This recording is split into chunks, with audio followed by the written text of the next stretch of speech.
Hey there, Grumpy Old Fart here. Due to YouTube's changing quote-unquote community standards, I created a channel called Grumpy Old Fart over on Rumble, a free speech alternative to YouTube. You can see all of my stuff over there, including my political and social commentary, as well as my current events videos.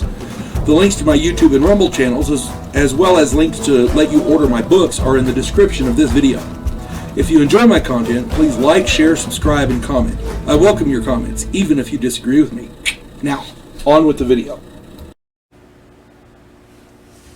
Hey there, Grumpy Old Fart here. I'm doing a UFO Crash video. They did a crash retrieval on this thing, and it's from Kecksburg, Pennsylvania in 1965. Now, in early December 1965, eyewitnesses saw what they described as a fireball shooting across the night sky. The fireball was sighted over Ontario, Canada, Detroit, Michigan, Cleveland, Ohio, and then Pittsburgh, Pennsylvania.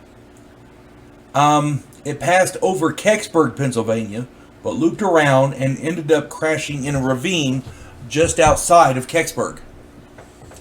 Now, roughly half of the town witnessed strange events that night.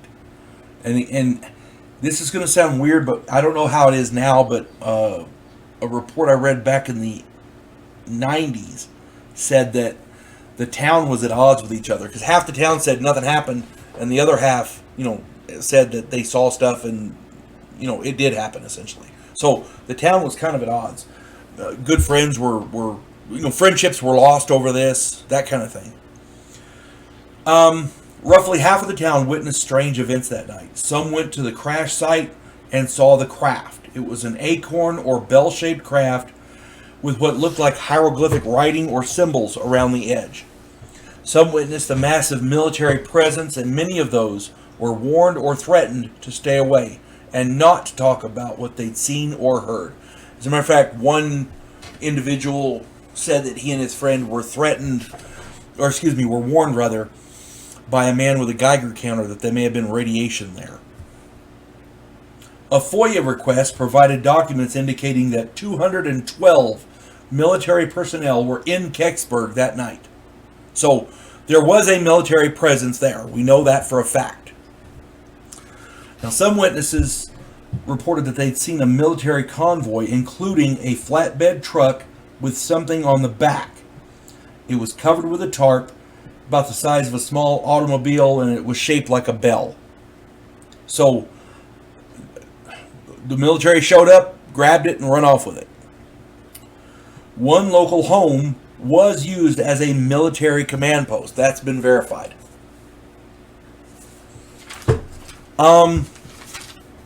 Theories about the origin of the object generally fall into 5 categories. The first was that it was a meteor, but eyewitnesses say different.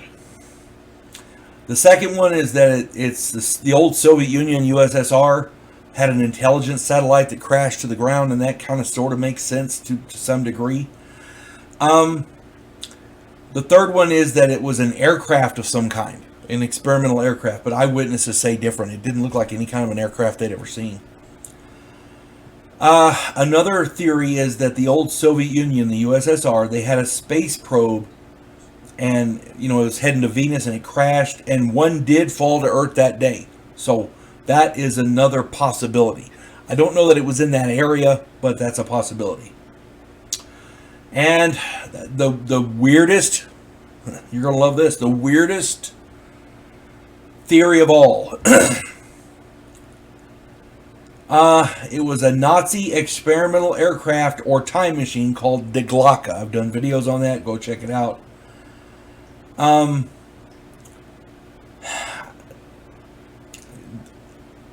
There are some people who believe that it was an alien spacecraft, and it may very well have been. But oddly enough, that doesn't fall in the top 5 categories of theories. I don't know why it wouldn't, but there you go.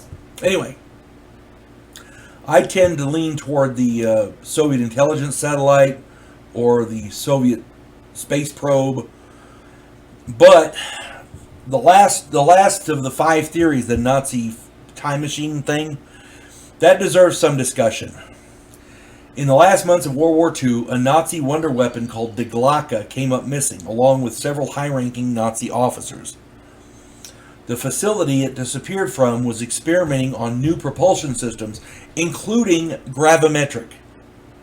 Now, I know it sounds far-fetched, but the picture of the Glocke in the files is almost an exact match for the eyewitness descriptions of what crashed in Kecksburg. Go check out my videos on the Black Forest and the Kiev Time Traveler, Again, who knows? The government grabbed everything and put a lid on it. Nobody knows what happened. If you don't know, you don't know. If we had more information, we could make a better theory. We could find out what happened. We don't.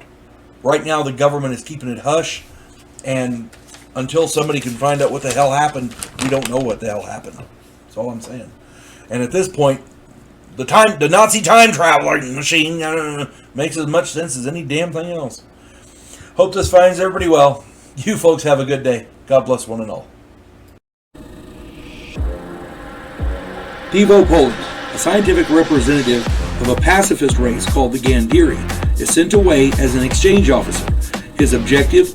To learn the one skill his species never developed, to fight.